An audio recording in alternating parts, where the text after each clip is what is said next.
इकोनो लड़की अपना आदमी को बखान करे हमार जना कैसन हुआ। अगर एकर मेहरारू कही तो का कही कि हमार जना करियवा हो। अगर तोहार मेहरारू अगर तोहार बखाने तो कहीं हमार जना खपछील हुआ बिना छिलवैले उनकर साफ है। लेकिन ई कहत हिया का कहे करिया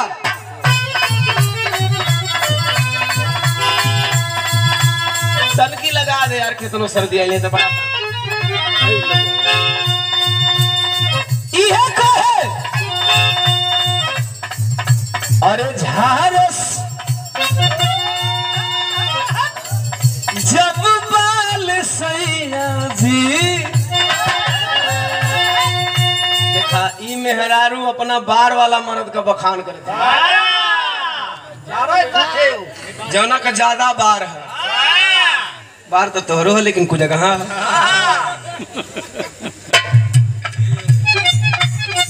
दिखाइबा। अच्छा कहाँ धर्मेंद्र भाई कोनो मंच पर देखोले ना कहाँ तोहरे है ना चंदौली ना देखो मर्दवा देखोले ना कहाँ देखला दिखा दा शेर के बाद से सियार के बाद से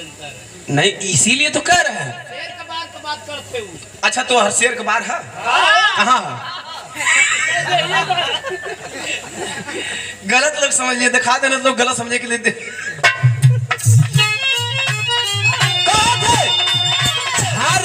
जब बाल सैया जी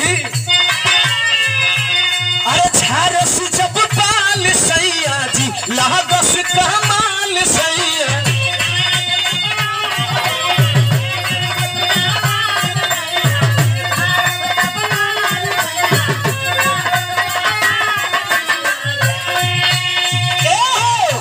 अरे बगली से निकाल सैया जी अरे बगली से निकाल सैया जी उड़ावस रुमाल सैया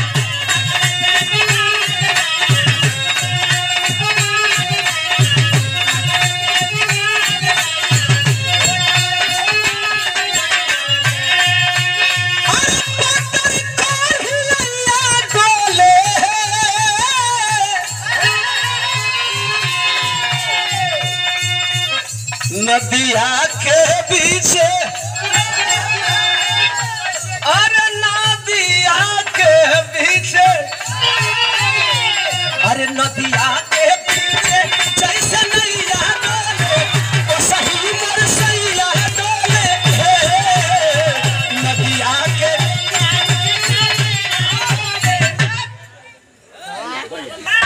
शुरू से बता भाई भैया का फरमाइश है शुरू से कहा था अरे झारस जब बाल सैया जी लागस कमाल सैया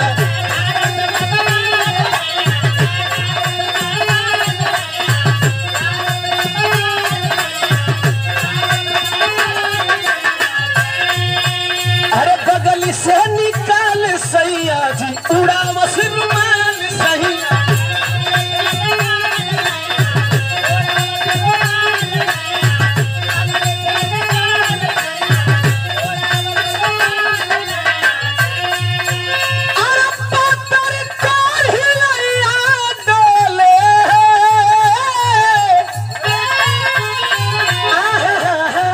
नदिया के